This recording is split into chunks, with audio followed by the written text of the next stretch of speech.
చదువుకుందాం. చదవగలిగిన వారందరూ రైతు చదవండి. అందరం కలిసి చదువుకుందాం. మునుపటి వాటిని జ్ఞాపకము పూర్వను తలుచుకొనకుడి. ఇదిగో నేనొక నూతన క్రియ చేయుచున్నాను, ఇప్పుడే అది మొలుచును, మీరు దాన్ని నాలోచింపరా. నేను అరణ్యములో త్రోవ కలుగుజేయుచున్నాను, ఎడారిలో నదులు పారజేయుచున్నాను. దేవుడు మరి ఈ సంవత్సరం 2026వ సంవత్సరం సంఘం అంతటికీ దేవుడు తెలియజేస్తున్న మాట. అంతేకాకుండా ఇది దేవుని జీవం కలిగిన మాట. నీ కుటుంబానికి, నీ వ్యక్తిగత జీవితానికి కూడా దీన్ని తీసుకుని, నా జీవితంలో దేవుడు ఏం చేస్తున్నాడు, మరి ఏం చేస్తుంటే నేనేం చేయాలి, నాకు ఏమి ఆలోచనలు చెబుతున్నాడు అనేది మనం కొద్దిగా శ్రద్ధ కలిగి ఆలకిద్దాం.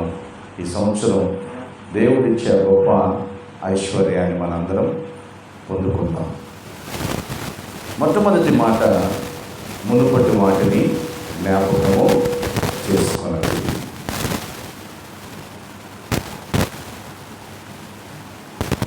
గడిచిపోయిన విషయాలను పదే పదే తలంచుకోవద్దు.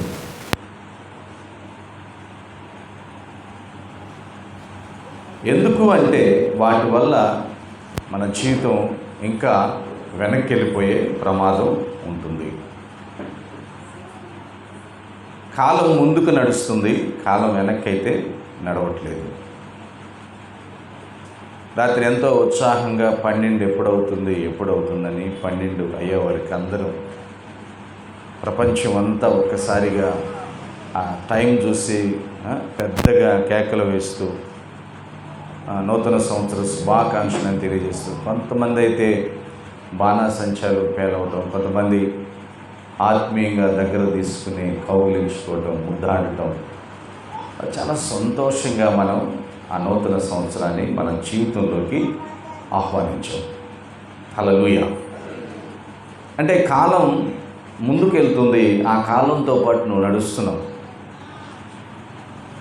కాలం ముందుకు నడుస్తుంటే నువ్వు వెనక్కి నడిచే వ్యక్తిగా ఉండకూడదు అని దేవుని జీవము కలిగిన మాటలు మాట్లాడుతున్నాయి.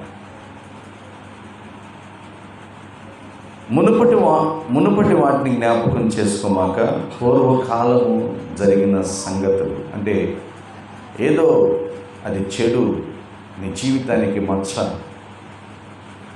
నీ కుటుంబ జీవితానికి ఓ పెద్ద నింద,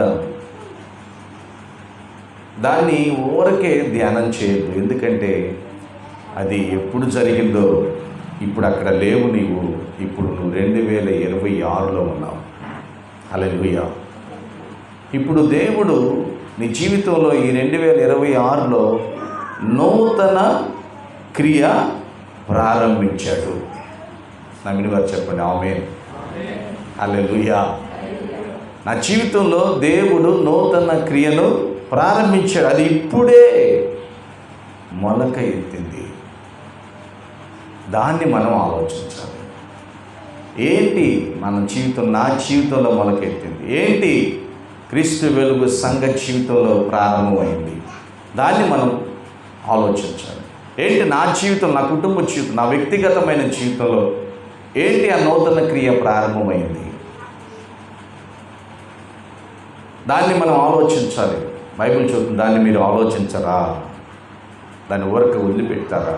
వద్దు, దాన్ని మీరు ఆలోచించండి. ఏంటి అదంటే, నేను అరణ్యములో త్రోవ కలుగజేయుచున్నాను, ఎడారిలో నదులు పారజేయుచున్నాను.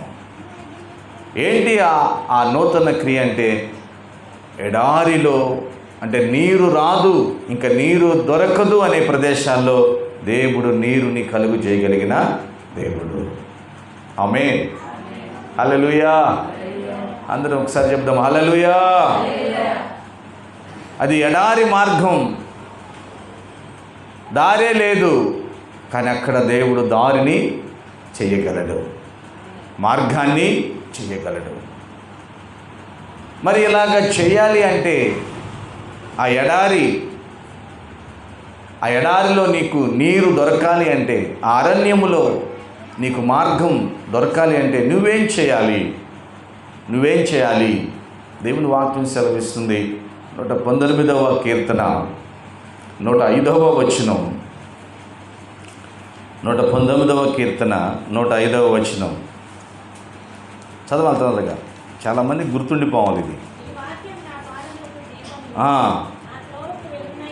అది నీ వాక్యము నా పాదములకు దీపము, అది నా త్రోవకు వెలుగై ఉన్నది. ఇప్పటి వరకు నీ జీవితంలో ఇక్కడ నీరు దొరకదు, ఇక్కడ అవకాశాలు దొరకవు, ఇక్కడ పరిస్థితులు మనకు అనుకూలంగా లేవు అని నువ్వు అనుకుంటున్నావు. ఈ నూతన సంవత్సరంలో అనుకూలత లేని పరిస్థితులను అనుకూలపరచగలిగిన దేవుడు నీవు నేను ఆరాధించే దేవుడు. హల్లెలూయా. అది ఎలా పరచబడుతుందంటే దేవుని వాక్యము ద్వారా.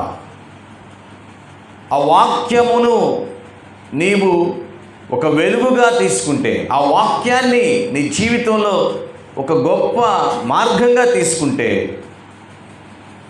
అక్కడ అవకాశాలను కలుగు చేస్తుంది, అవకాశాలను సృష్టిస్తుంది. వాక్యం వింటున్నప్పుడు దేవుని బిడ్డారా ఒకసారి ఆలోచించండి. ఇప్పుడు మన దేశానికి ప్రధానమంత్రి ఉన్నాడా లేదా? చెప్పాలి, ఉన్నాడా లేదా? ఉన్నాడు. ఒకప్పుడు ప్రధానమంత్రి అనే పోస్టే లేదు.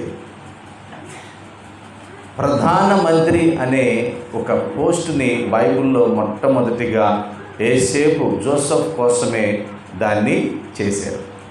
దేవునికి మహిమ కలుగును గాక. అంటే దేవుడు తలచుకుంటే లేనిది ఉన్నట్టుగా చేయగలిగిన దేవుడు, ఉన్నది లేనట్టుగా చేయగలిగిన దేవుడు ఆయన. ఆయనకు అసాధ్యం అంటూ ఏది లేదు, ఏది ఉండదు. 2025 అంతా అవకాశాల కోసం, పరిస్థితుల కోసం వెంటాడేమేమో, అక్కడ అవకాశం దొరకలా, అవకాశం వచ్చే పరిస్థితి కూడా లేదు. కానీ 2026లో నీవు వాక్యాన్ని పట్టుకుని, వాక్యాన్ని నమ్ముతూ, వాక్యానికి ఆధారం చేసుకుని ముందుకు సాగితే, వాక్యమే నీ మార్గానికి వెలుగుగా నువ్వు విశ్వాసం ఉంచి ముందుకు సాగితే ఎడారిలో నదులను ప్రవహింపజేయగలిగిన దేవుడు మన దేవుడు. ఆమేన్. అంతేకాదు అరణ్యములో మార్గాలు వేయగలిగిన దేవుడు. మార్గమే లేదు, తిరిగి అక్కడ మార్గాన్ని దేవుడు ఏర్పాటు చేస్తాడు. అందుకే దేవుని వాక్యం సెలవిస్తుంది, దేవుని వాక్యము నా పాదములకు దీపము, అది వెలుగు. నేను నడవాలంటే నాకు వాక్యం ఆధారమై ఉండాలి, వాక్యం ఆధారమై ఉండాలి. ఆ వాక్యాన్ని నువ్వు ఎలా ధ్యానం చేయాలి? ఏమంటే నేను వాక్యాన్ని చదువుకుంటానండి, నేను వాక్యానుసారంగానే వెళ్తానండి, అట్లా కాదు. చూడండి, ఈ కీర్తనకారుడే రాశాడు. మొదటి కీర్తన ఏమంటున్నాడు? దుష్టుల ఆలోచన చొప్పున నడువక, పాపుల మార్గమున నిలువక, అపహాస్యులు కూర్చుండ చోటను కూర్చుండక, యెహోవా ధర్మశాస్త్రమునందు ఆనందించుచు దివారాత్రము దాన్ని ధ్యానించువాడు ధన్యుడు.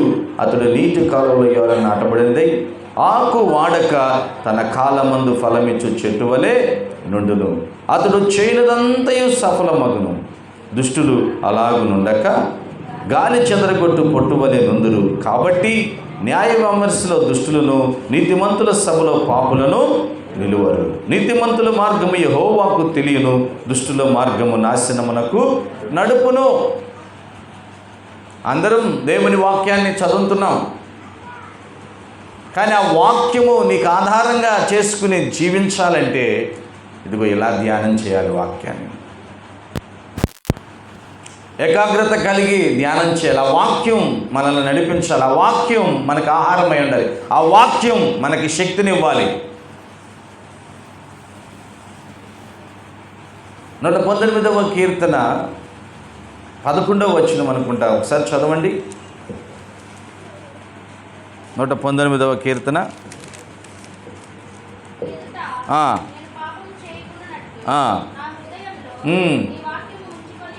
నీ వాక్యము దేవుని ఎదుట పాపము లేకుండా జీవించాలి అంటే దేవుని వాక్యము హృదయంలో ఉండాలి.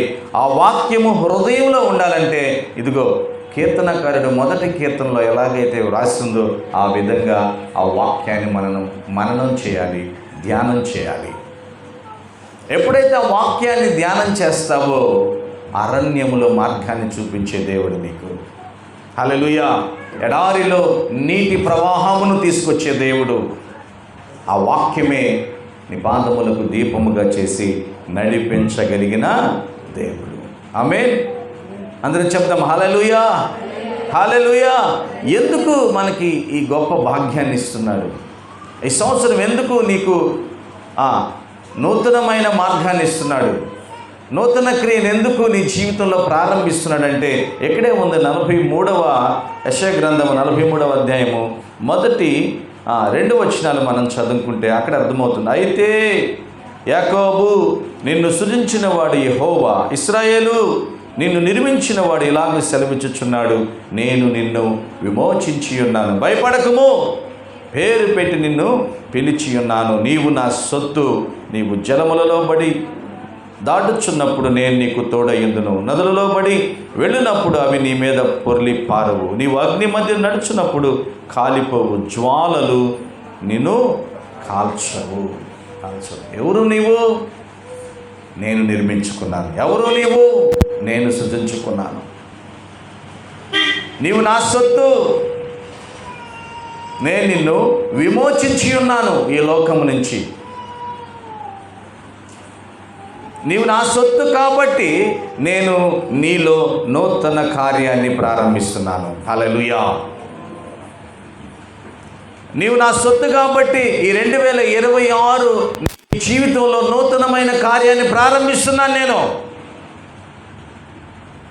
నీ సంఘ జీవితంలో నూతనమైన కార్యాన్ని ప్రారంభిస్తున్నాను. నేను విలువ పెట్టి కొన్నాను. సంఘము ఎవరిది? చెప్పాలి. సంఘం ఎవరిది? ఆయన స్వరక్తం ఇచ్చి కొన్నాడు ఆయన. సంఘము భూమి మీద యేసుక్రీస్తు సంఘముగా పిలువబడుతుంది. ఏ ఊరు పేర్లు పెట్టుకున్నా, ఏ మినిస్ట్రీ పేర్లు పెట్టుకున్నా ఆ సంఘము దేవుని స్వరక్తం ఇచ్చి సంపాదించిన సంఘం. మనుషులది కాదు అది. నా సంఘము నేనే కడతానన్నాడు. ఆమేన్. నేను కడతాను. బండ మీద కట్టబడుతుంది. ఆ సంఘము ఎదుట పాతాళలోక ద్వారములు నిలువలేవు. ఆ సంఘములో ఏకమై ప్రార్థన చేస్తున్నప్పుడు ఇక్కడ కలిసి ఆమెనంటే పరలోకమందున్న వారు ఆమేన్ అంటారు. ఇక్కడ కట్టివేస్తే అక్కడ కట్టబడుతుంది, ఇక్కడ విప్పితే అక్కడ విప్పబడుతుంది. దేవుని బిడ్డలారా, మనం ఆయన సొత్తు అయిన సంఘం, ఆయన సొత్తుగా ఉన్న ప్రజలం. బైబిల్లో రాయబడి ఉంది కదా, చూడండి ఒకసారి. 1 కొరింథీయులు 6వ అధ్యాయం 19-20 వచనం. 1 కొరింథీయులు 6వ అధ్యాయం 19-20 వచనం చదవండి. మీ దేహము దేవుని వలన మీకు అనుగ్రహింపబడి మీలో ఉన్న పరిశుద్ధాత్మకు ఆలయమై ఉన్నదని మీరు ఎరుగరా? మీరు మీ సొత్తు కాదు, విలువ పెట్టి కొనబడిన వారు గనుక మీ దేహముతో దేవుని మహిమపరచుడి. ఇదొక గొప్ప వాక్యం. మీ దేహముతో ఎవరిని మహిమపరచాలి? చెప్పాలి. ఎవరిని? దేవుణ్ణి మహిమపరచాలి. ఇక్కడ యేసుక్రీస్తును నమ్మిన వారు మాత్రమే పరిశుద్ధాత్మకు ఆలయమై ఉన్నారు. యేసుక్రీస్తుని నమ్మని వారు ఈ లోకానికి ఆలయమై ఉన్నారు. ఈ లోకనాథుడికి ఆలయమై ఉన్నారు. చీకటికి ఆలయమై ఉన్నారు. అసహ్యానికి ఆలయమై ఉన్నారు. అసభ్యతకు ఆలయమై ఉన్నారు. యేసుక్రీస్తును నమ్మిన వారు మాత్రమే పరిశుద్ధాత్మకు ఆలయమై ఉన్నారు. ఆమేన్. హల్లెలూయా. యేసుక్రీస్తు నా స్వరక్తులని నమ్మి ఆ విధంగా జీవిస్తున్న ప్రతి ఒక్కరూ దేవుని నామాన్ని మహిమపరచాలి వారి దేహముతో. మీ దేహము దేవునికి ఆలయమైనదని మీరు ఎరుగరా? ఆయన ఆలయమును పాడు చేయవాడు ఆయన మిమ్మల్ని పాడు చేస్తాడు. యేసుక్రీస్తు నన్ను విమోచించాడు. నా పాప శాపము నుంచి ఆయన కల్వరి శిలువలో చిందించిన రక్తము ద్వారా నన్ను కడిగాడు, విమోచించాడు. ఇప్పుడు నేను ఆయన కుమారుణ్ణి. ఎంత ఘోర పాపముతో నేను ఉన్నప్పటికీ ఆయన నన్ను దగ్గర తీసుకుని ఆయన పరిశుద్ధ రక్తముతో నన్ను విడుదల దయచేశాడు. నేను ఆయన కుమార్తెని అని నువ్వు నమ్మితే నీలోకి వచ్చేది పరిశుద్ధాత్మ. అప్పటి వరకు నీలో ఉన్నది ఈ లోకనాథుడు, చీకటి. చీకటి నుంచి విడుదల, వెలుగు నీ హృదయంలోకి వస్తుంది. ఆ వెలుగుతో నింపబడిన నీవు వాక్యాన్ని ధ్యానం చేస్తున్నప్పుడు, వాక్యాన్ని నీ జీవితంలో మననం చేస్తున్నప్పుడు ఆ వాక్యము దీపముగా మారి నిన్ను ముందుకు నడిపిస్తుంది. తెరవబడితే నీ ముందున్న తలుపులు, హల్లెలూయా, మూయబడిన అవకాశాలు తెరవబడతాయి. ఈ 2026 సంవత్సరంలో నలుదిక్కులకు మనం వ్యాప్తి చెందుతాం. నలుదిక్కులకు నీవు వ్యాప్తి చెందుతావు. దేవుడు చేస్తున్న వాగ్దానం నమ్మదగినది. ఆయన మాట మార్చుటకు నరుడు కాదు. నమ్మిన వారికి గట్టిగా హల్లెలూయా, హల్లెలూయా. దేవుడు మనల్ని ప్రోత్సహిస్తున్నాడు. ఆయన వాగ్దానం అవునంది, అవును అవునట్టుగా మనం నమ్మాలి. ఎస్, నా జీవితంలో అది చేస్తాడు. ప్రతిరోజు దాన్ని ఒకసారి చదువుకుంటూ, అవును నా జీవితంలో నూతన క్రియ ప్రారంభించాడు, అది మొలుస్తూ ఉంది, అది పెద్దదవుతుంది. విశ్వాసంతో మనం ముందుకు సాగాలి. హల్లెలూయా. విశ్వాసంతో మనం ముందుకు సాగాలి. ప్రియదేవుడు బిడ్డలారా, నీ వాక్యమే నన్ను నడిపించును, పాదలలో బ్రతికించును. నీ వాక్యమే నన్ను పాదలలో నెమ్మదినిచ్చును. కృపాశక్తి దయాశక్తి సంపూర్ణుడా, వాక్యమై ఉన్న యేసు వందనమయ్యా. కృపాశక్తి దయాశక్తి సంపూర్ణుడా, వాక్యమై ఉన్న యేసు వందనమయ్యా.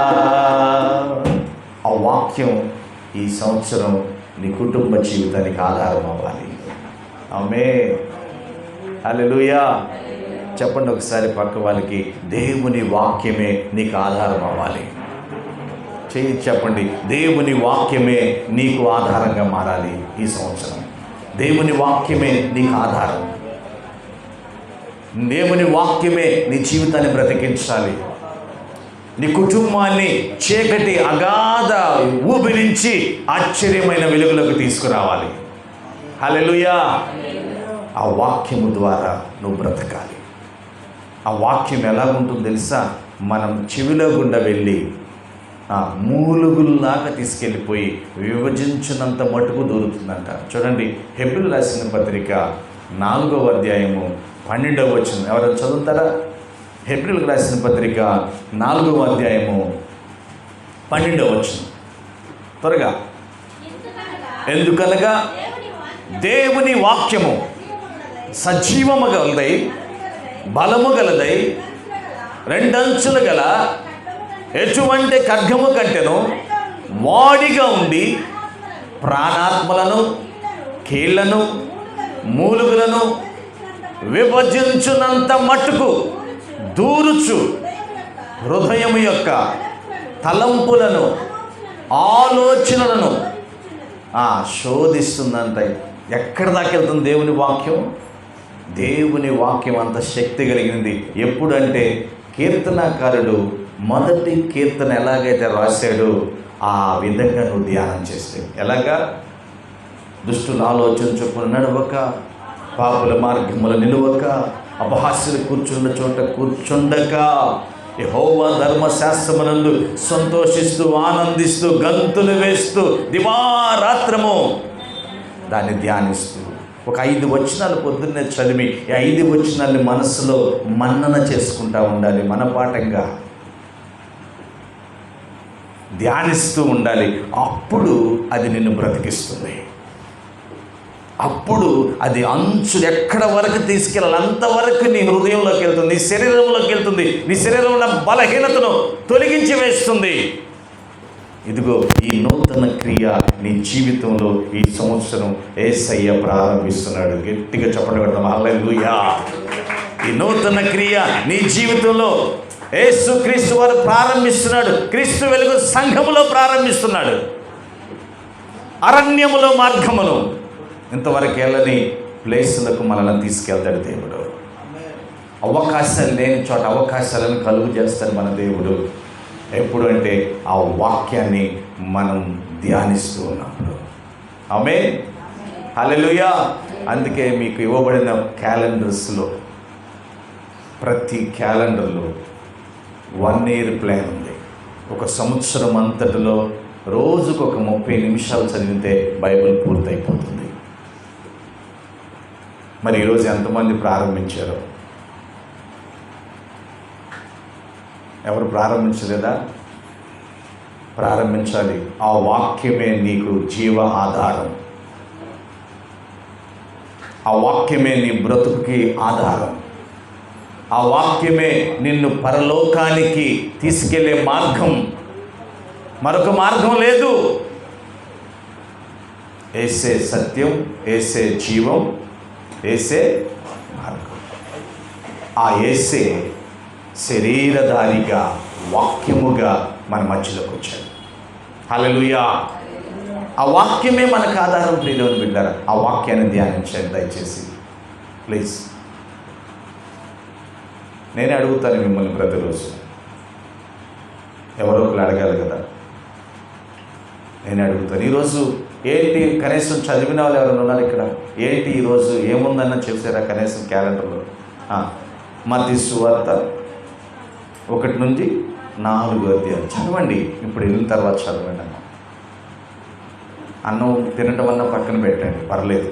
అన్నం తినకపోయినా బ్రతకొచ్చంట. దేవుని వాక్యము లేకుండా బ్రతకలేమంట. ఆ మాట ఎక్కడుంది? బైబిల్లోనే ఉంది కదా. ఆ మాట ఎక్కడుంది? మనుష్యుడు రొట్టె వలన మాత్రమే కాదు, దేవుని నోట నుండి వచ్చు ప్రతి మాట వల్ల జీవిస్తాడు. ఆమేన్. కాబట్టి నువ్వు వాక్యాన్ని చదవాలి. ఆ వాక్యము ద్వారా మన జీవితాలు కట్టబడాలి. నేను ఈరోజు ఒక స్టోరీ చెప్పి మనం ముగించుకుందాం. ఏంటి ఆ స్టోరీ అంటే, ఒకసారి ఆదికాండంలోకి వెళదాం. బైబిల్లోని వారందరూ తీద్దాం. ఆదికాండము 28వ అధ్యాయాన్ని మనం ఒకసారి చూద్దాం. 28వ అధ్యాయంలో 10 నుంచి 22 వచనాలు ఏది మనకు బోధిస్తుందో మనం శ్రద్ధగా ఆలకించడానికి ప్రయత్నం చేద్దాం. పరిశుద్ధాత్మదేవుడు మనకు సహాయం చేస్తాడు. చూడండి, 10వ వచనం నుంచి నేను చదువుతాను, మీరు జాగ్రత్తగా ఆలకించండి. యాకోబు బెయేర్షెబా నుండి బయలుదేరి హారాను వైపు వెళ్ళుచు ఒక చోట చేరి ప్రొద్దు కృంగినందున అక్కడ ఆ రాత్రి నిలిచిపోయి ఆ చోట రాళ్లలో ఒకటి తీసుకుని తనకు తలగడగా చేసుకుని అక్కడ పండుకునేను. అప్పుడు అతడు ఒక కల కనెను. అందులో ఒక నిచ్చెన భూమి మీద నిలవబడి ఉండెను. దాని కొన ఆకాశం నంటెను. దాని మీద దేవుని దూతలు ఎక్కుచు దిగుచు నుండిరి. మరియు యెహోవా దానికి పైగా నిలిచెను. నేను నీ తండ్రి అయిన అబ్రహాము దేవుడను, ఇస్సాకు దేవుడైన యెహోవాను, నీవు పండుకునిన ఈ భూమిని నీకును నీ సంతానమునకును ఇచ్చేదను. నీ సంతానము భూమి మీద లెక్కకు ఇసుక రేణువుల వలె అగును. నీవు పడమటి తట్టుకు, తూర్పు తట్టుకు, ఉత్తరపు తట్టును, దక్షిణపు తట్టును వ్యాపించెదవు. భూమి యొక్క వంశములన్నీ నీ మూలముగాను నీ సంతానము మూలముగాను ఆశీర్వదింపబడను. ఆమేన్. ఇది యాకోబుతో దేవుడు మాట్లాడుతున్న మాట. యాకోబు ఇంకా ఇశ్రాయేలుగా మార్చబడలేదు. యాకోబుగానే ఉన్నాడు. లోక సంబంధమైన జీవితంగానే జీవిస్తున్నాడు. ఈ యాకోబుది కాదు ఈ ఆశ, ఆశీర్వాదం పొందుకోవాలని ఆశ. యాకోబు యొక్క తల్లిది ఈ ఆశ.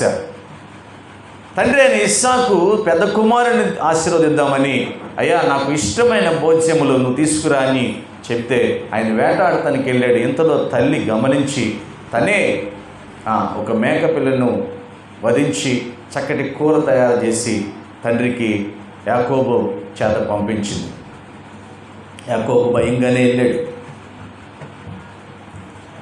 వేషం వేసుకుని వెళ్ళాడు, ముసుగు వేసుకుని వెళ్ళాడు, స్వరం మార్చుకుని వెళ్ళాడు, నటిస్తూ వెళ్ళాడు, మంచి ఆర్టిస్ట్గా వెళ్ళాడు. తండ్రి కళ్ళు కనపడట్లేదు.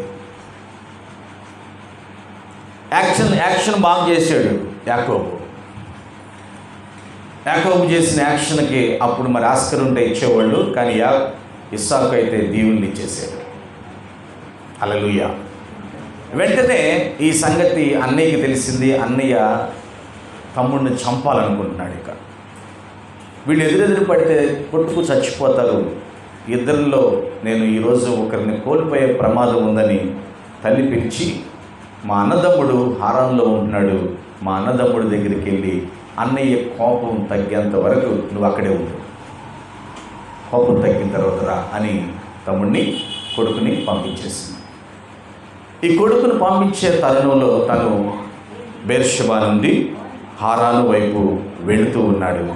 కొంత ప్రయాణం చేశాడు. చేతి కర్రతో బయలుదేరాడు. ఎలా బయలుదేరాడు చెప్పాలందరూ? ఎలా బయలుదేరాడు? చేతి కర్రతో. ఏమి లేవు, డబ్బులు లేవు, ఏ ఆస్తి లేదు, కేవలం చేతి కర్రతో బయలుదేరాడు. మేబీ నీటి తిత్తులు ఉంటాయి, అంటే మంచినీళ్ళు తాగటానికి. నడిచాడు. పొద్దుపోయింది, ఇంకా నడవలేం కదా, చీకటి అయిపోయింది, కనపడదు కదా, పడుకుందాం అనుకున్నాడు. ఒక రాయి తీసుకున్నాడు, అక్కడ రాళ్ళు చాలా ఉంటే ఒక రాయి తన తల కింద పెట్టుకున్నాడు, కళ్ళు మూసుకున్నాడు. ఇంతలో బాగా నిద్రపట్టినప్పుడు కలగంటున్నాడు. హల్లెలూయా. అందరం చెప్దాం హల్లెలూయా, హల్లెలూయా. మీరు కంటారా కలలు? మీరు కంటారు కలలు? పగలు చూసినవన్నీ రాత్రులు గుర్తుకొస్తాయి. పగలు చూసినవన్నీ రాత్రులు గుర్తొస్తాయి. ఈ పిల్లలేమో పక్కవాడిని గుద్దుతూ ఉంటారు, టీచర్ కొట్టినవి అన్నీ గుర్తొస్తూ ఉంటాయి. నేను కాదు టీచర్ అంటారు కొంతమంది. కలలు కలవరింతలు, ఆ కలలు కాదు. ప్రశాంతంగా నిద్రపోతున్నాడు. దేవుడు యాకోబును దర్శిస్తున్నాడు. హల్లెలూయా. యాకోబు దేవుని ఎరిగినవాడా? కాదు. యాకోబు మోసగాడిగా పిలువబడుతున్నాడు. యాకోబు అమ్మకి ముద్దులు బిడ్డ. అమ్మ వంటింట్లో ఉంటే అల్లం చిల్లులపాయలు దంచిస్తూ ఉంటాడు. అమ్మ వంటింట్లో ఉంటే ప్లేట్లు గడిగి దేశాలు గడిగిస్తూ ఉంటాడు. వంటింట్లో ఉండే వ్యక్తి యాకోబు. ఏం తెలియదు, సమాజం తెలియదు. మొట్టమొదటిసారి ఊరు బయటకు వచ్చాడు, రోడ్డు మీదకి వచ్చేసాడు. పాపం ఎంత కష్టంగా ఉందో, ఎంత భయంగా ఉందో. ఎడారిలో ఒక్కడే పడుకున్నాడు. నాకు తెలిసి అమ్మ అయితే నిద్రపోయి ఉండదు అక్కడ. మేరీ అమ్మ నిద్రపోయి ఉండదా? మేరీ ఎందుకనంటే మేరీ కూడా అలాగే నేను పిల్లల్ని ఎక్కువగా ప్రేమించింది. టెన్షన్తో ఉంటాం, ఎక్కడున్నాడో, ఏమైపోతాడో, మన అన్నయ్య ఇంటికి వెళ్తాడో వెళ్ళడో, చేరుకుంటాడో చేరుకోడో అని.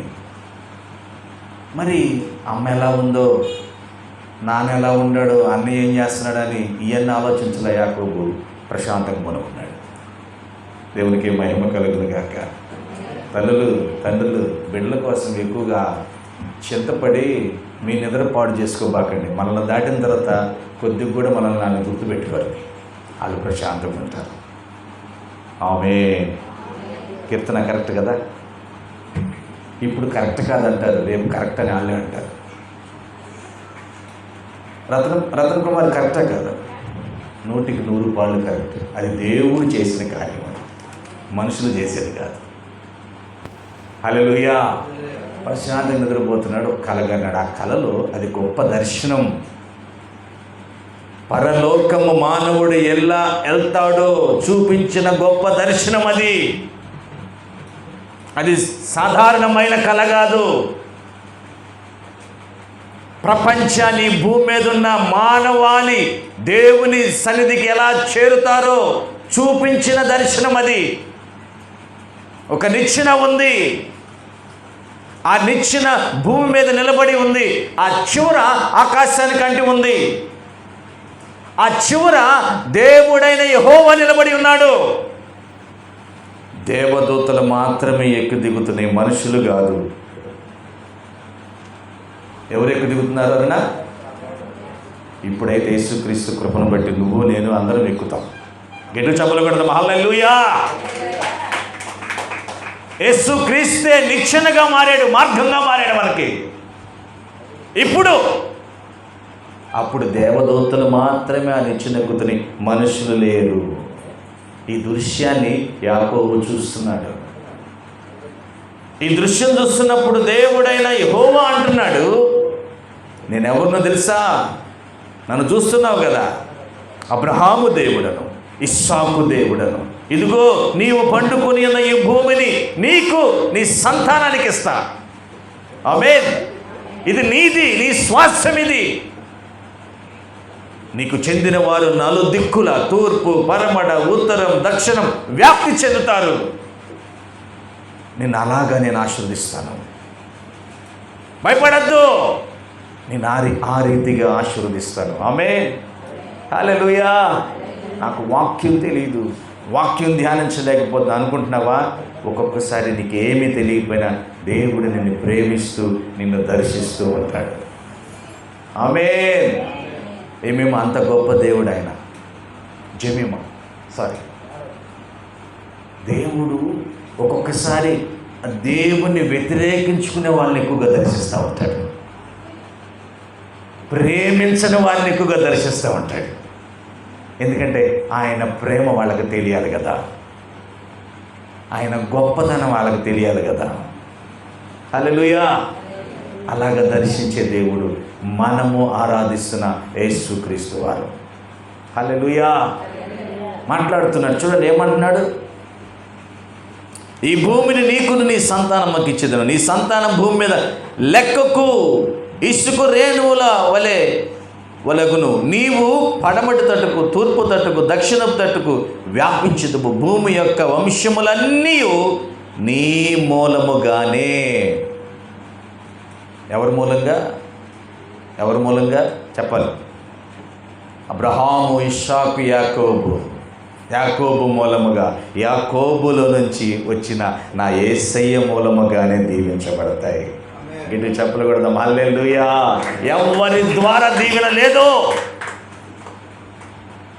యేసుక్రీస్తు మాత్రమే ఈ భూమి మీద ఉన్న ప్రతి మానవుని దీవించగలడు.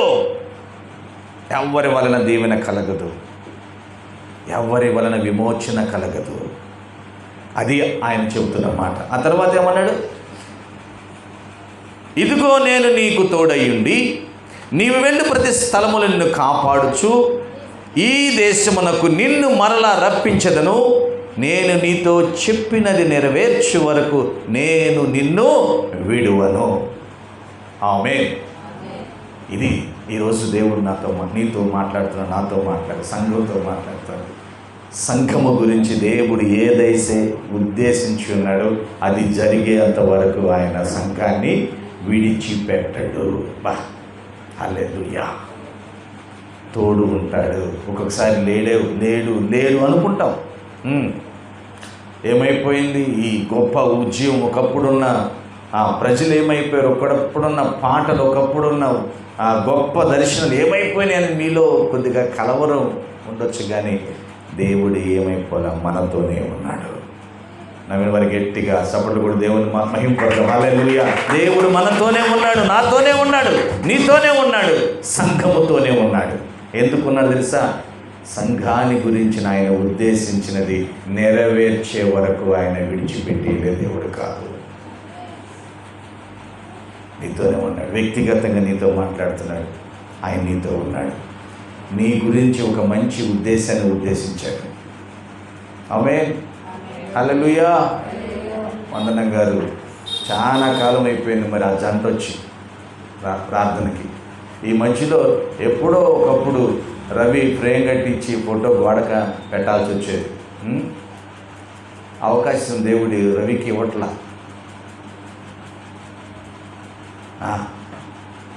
ఒక 8 సంవత్సరాల క్రితం వాళ్ళిద్దరిలో ఎవరో చనిపోవాల్సిన వాళ్ళు. ఏం అవుతుంది? నిజమా కాదా? నిజం. ఏం నిజమా కాదా? నిజమే. ఎందుకో తెలుసా ఇంకా ఉంచారు? మిమ్మును గురించిన ఉద్దేశాలు నెరవేరే వరకు ఆయన మీ చెయ్యి విడిచిపెట్టడు. దేవమ్మ ఎంత బాధపడుతూ ఉంటుంది అనారోగ్యంతో. దేవమ్మను గురించి కూడా దేవుడు మంచి ఉద్దేశం కలిగి ఉన్నాడు. అప్పటి వరకు ఆయన చెయ్యి విడిచిపెట్టడు. మంచి ఉద్దేశాలు కలిగి ఉన్నాడు ప్రతి ఒక్కరి పట్ల. నువ్వు ఏదేదో ఊహించుకుంటున్నావేమో కానీ దేవుడైతే నీ గురించి మంచి ఉద్దేశాలు ఉద్దేశించాడు. అప్పటి వరకు దేవుడు నీ చెయ్యి విడిచిపెట్టాడు. చాలామంది అంటారు నన్ను విడిచిపెట్టాడు. ఏంటి కష్టాలు? అవన్నీ మర్చిపో. మునుపటి వాటిని వదిలిపెట్టు. పూర్వకాలపు సంగతులు జ్ఞాపకం చేసుకోమాక నూతన కార్యాన్ని దేవుడు నీలో ప్రారంభిస్తున్నాడు. ఆమేన్. హల్లెలూయా. యాకోబు నిద్ర తెలిసి నిశ్చయముగా యెహోవా ఈ స్థలమందున్నాడు, ఇది నాకు తెలియకపోయిననుకుని భయపడి ఈ స్థలముని ఎంతో భయంకరం, ఇది దేవుని మందిరమే కానీ వేరొకటి కాదు, పరలోకపు గవిని ఇదే అనుకుని తెల్లవారినప్పుడు యాకోబు లేచి తాను తలగడగా చేసుకునే రాయి తీసి దానికి స్తంభముగా నిలిపి దాని కొన మీద నూనె పోసింది. మరియు అతడు ఆ స్థలమునకు బేతేలను పేరు పెట్టాను. అయితే మొదట ఆ ఊరి పేరు లూజు. అప్పుడు యాకోబు నేను తిరిగి నా తండ్రి ఇంటికి క్షేమముగా వచ్చినట్లు దేవుడు నాకు తోడయ్యుండి నేను వెళ్ళుచున్న ఈ మార్గములో నన్ను కాపాడి తినుటకు ఆహారమును ధరించుకున్నటకు వస్త్రమును నాకు దయచేసిన ఎడల యెహోవా నాకు తోడయ్యుండును. మరియు స్తంభముగా నేను నిలిపిన ఈ రాయి దేవుని మందిరమగును. మరియు నీవు నాకు ఇచ్చు యావత్తులో 10వ వంతు నిశ్చయముగా నీకు చెల్లించుదనని మ్రొక్కుకొనెను. ఆమేన్. అందరూ వీడు చూద్దాం. హల్లెలూయా, హల్లెలూయా. నిద్ర మేలుకున్నాడు, భయపడ్డాడు. ఏంటి నిచ్చినేంది, దేవదూతలేంది, నాతో మాట్లాడింది ఏంది అని భయపడ్డాడు. అమ్మో ఇదేదో దేవుని సన్నిధిలాగుంది, ఇదేదో దేవుని మహాభయంకరమైన స్థలంలాగుంది అని చెప్పి తల కింద వేసుకున్న రాయిని నిలబెట్టాడు, నూనె పోసాడు, ప్రతిష్ఠించాడు. ఇది నిజంగా దేవుని మందిరమే అన్నాడు. ఆమేన్. హల్లెలూయా. భూమి మీద దేవుని మందిరం ఎక్కడుంది చెప్పాలి. నేను అంతసేపు నా మీద సీరియస్. రవి హృదయంలో ఉందంట. ఇంకా భూమి మీద భూమి మీద దేవుని మందిరం ఎక్కడుంది?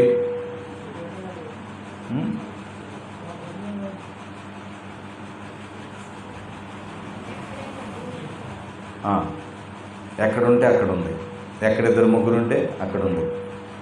మనందరం దేవుణ్ణి ఆరాధిస్తూ స్తుతిస్తూ ఉంటాం. ఆకాశమైన సింహాసనము, భూమి ఆయన కాళ్ళు పెట్టుకునే పీట లాంటిది. మీకు అర్థమవటం చెబుతున్నాను. ఆయన ఎక్కడైనా ఉండగలడు, మహాదేవుడు.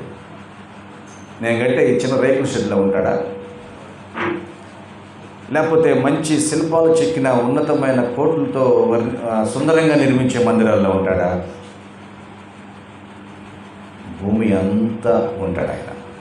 అంతటా నీవు వాసించు యెహోవాయే ఎలోహిం, ఆరాధన నీకే. గుర్తించు దైవం యెహోవా వసేను, ఆరాధన నీకే.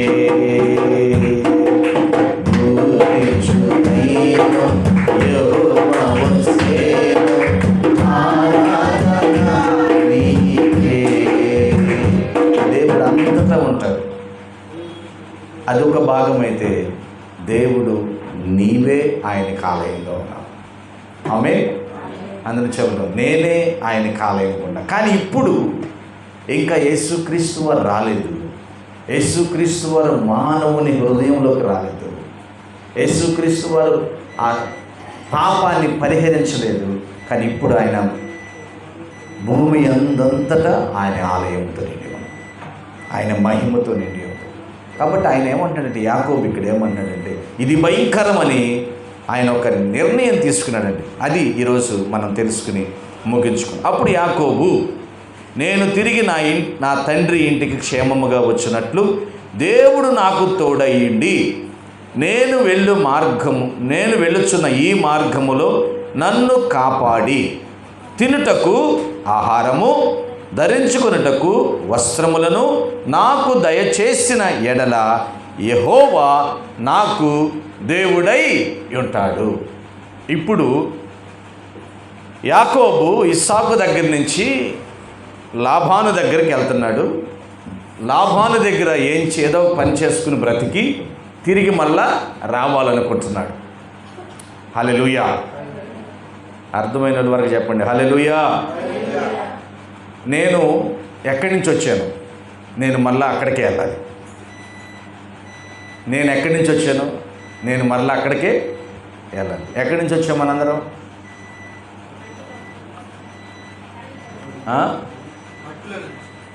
పరదేశులము ప్రియులారా, మన పురమిది కాదిప్పుడు, నిజముగా పురమిది.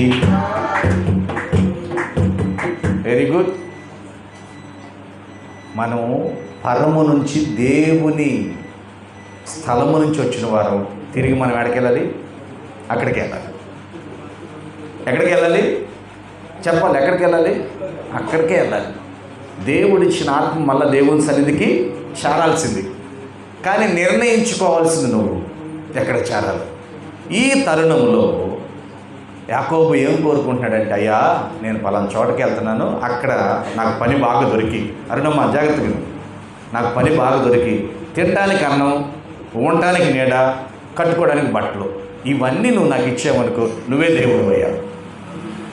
హల్లెలూయా. ఈ లేని వాళ్ళు ఇక్కడ ఎవరైనా ఉన్నారా? చెప్పండి అమ్మా, ఈ లేని వాళ్ళు ఎవరైనా ఉన్నారు ఇక్కడ? నీడుందా? తినడానికి ఉందా?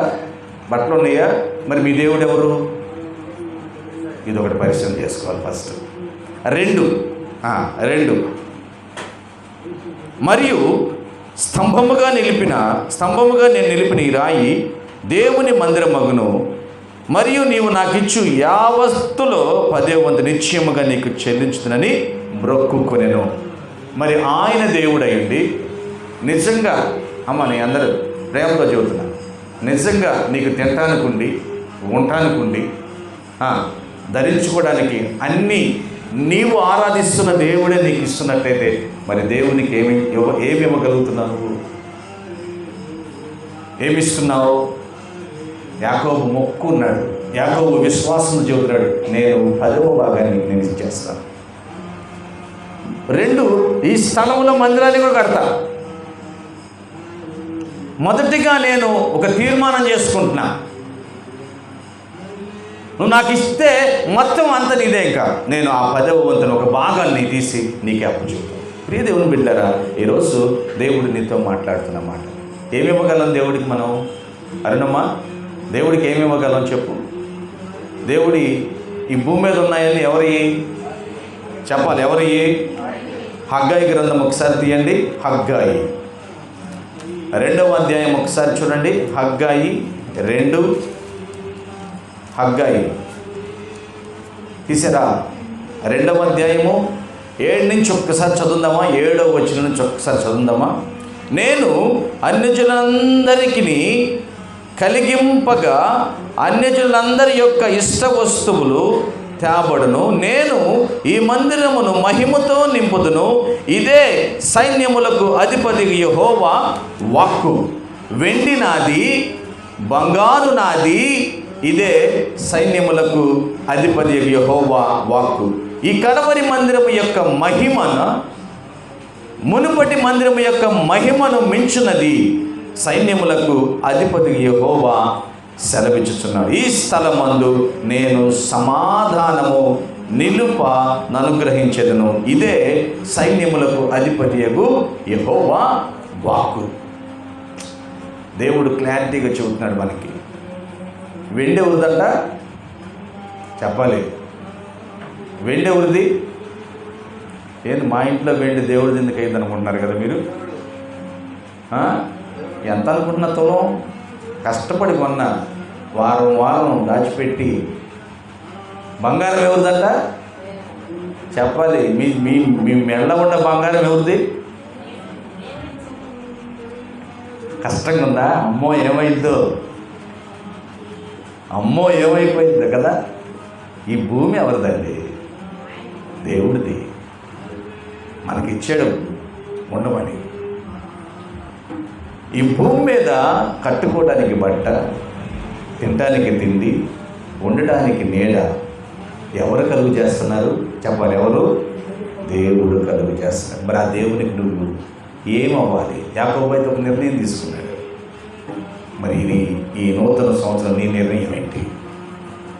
ఆయనకి నీ వెండొద్దు, నీ బంగారం వద్దు, ఆయనకి అయ్యేం కాదు, నువ్వు కావాలి, నువ్వే కావాలి. హల్లెలూయా. నీ హృదయము ప్రభుకిమ్ము, ప్రభు జీవము నీదగును. నీ హృదయము ప్రభుకిమ్ము, ప్రభు జీవము నీదగును. యేసు యేసు నిన్ను పిలచెనుగా, రావేళ ఓ యువకా, రావేళ ఓ యువతి. దేవునికి మన వంతు మనం ఖచ్చితంగా ఇవ్వాలి. ఎందుకు ఇవ్వాలి అంటే, నీవు కలిగి ఉన్నవన్నీ, నువ్వు తింటున్నవన్నీ, నువ్వు పీల్చుకుంటున్నవన్నీ ఎవరివి? ఎవరివి చెప్పాలి? ఎవరివి? దేవుడివి. ఏమండి, ఒక చిన్న మాట చెప్పి నేను ముగిస్తాను. మన ఇంటి పక్కనే విఆర్ఎస్ అండ్ వైరన్ కాలేజ్ ఉంది. దాంట్లో పెద్ద పెద్దవాళ్ళు చదువుకున్నారు, చాలా గొప్పవాళ్ళు అయ్యారు. నాకు తెలిసి ఒక 5 సంవత్సరాల క్రితం ఎవరైనా వెళ్ళి లోన వాకింగ్ చేసుకోవచ్చు. నిజమా కదా? తెలిసిన చెప్పండి, నిజమా కదా? అవును. ఒక 4-5-6 సంవత్సరాల క్రితం వేరే వాళ్ళు దాన్ని 90 సంవత్సరాలు 99 సంవత్సరాలు లీజుకి తీసుకున్నారు. వాళ్ళు ఏం చేశారంటే, దానికి చుట్టూ శుభ్రం చేసి చక్కగా కాంపౌండ్ వాల్ వేసి ఫినిషింగ్ వేసి గేటు పెట్టారు. ఇప్పుడు అది ఎవరిది అంటారు? అది మాది అంటున్నారు. అది నువ్వు లోనికి వెళ్ళి వాకింగ్ చేయాలంటే సంవత్సరానికి వచ్చి ఇంత డిపాజిట్ చేయాలంటారు. ఎంతో తెలియదు నాకు, నేను దాని గురించి అంత వివరంగా తెలుసుకోవాల్సిన అవసరం లేదు. అలాంటిది కావాలంటే నాకు ఎంత కావాలి? సంవత్సరానికి వచ్చింత డిపాజిట్ చేయి, అప్పుడు వచ్చి నువ్వు వెళ్ళు వాకింగ్ చేయాలి. ఏమండి, ఇదే యేసయ్య.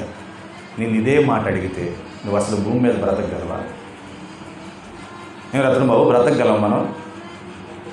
ఏం డిపాజిట్ చేస్తాం అసలు మనం? కానీ ఆయన ఒక్కటి మాట అడుగుతున్నాడు, నీ పనికి మాలిన హృదయాన్ని నాకు, ఆ పనికి మాలిన హృదయాన్ని నా రక్తముతో కడిగి మంచి హృదయంగా చేసి నీకు ఇస్తాను. ఆమేన్, హల్లెలూయా. అదే నూతన కార్యాన్ని ఈ సంవత్సరం నీలో నేను ప్రారంభిస్తున్నా. దానికి నువ్వు చేయాల్సింది ఏంటంటే వాక్యాన్ని ధ్యానించాలి. వాక్యమే నీకు ఆధారం అవ్వాలి. వాక్యమే నీ దుర్గంగా మారాలి. వాక్యముతోనే నీ కుటుంబాన్ని కట్టుకోవాలి. వాక్యముతోనే నీ బిడ్డను పెంచాలి. వాక్యముతోనే సంఘము కట్టబడాలి. వాక్యముతోనే దేవుని రాజ్యం భూమి మీద విస్తరించాలి. ఆ రీతిగా మనం ముందుకు సాగుదాం. అందరికి కళ్ళు మూసుకుందామా? వచ్చిన ప్రార్థన చేద్దాం. యాకోబు అయితే చక్కటి తీర్మానం చేసుకున్నారు. దేవుని బిడ్డరా,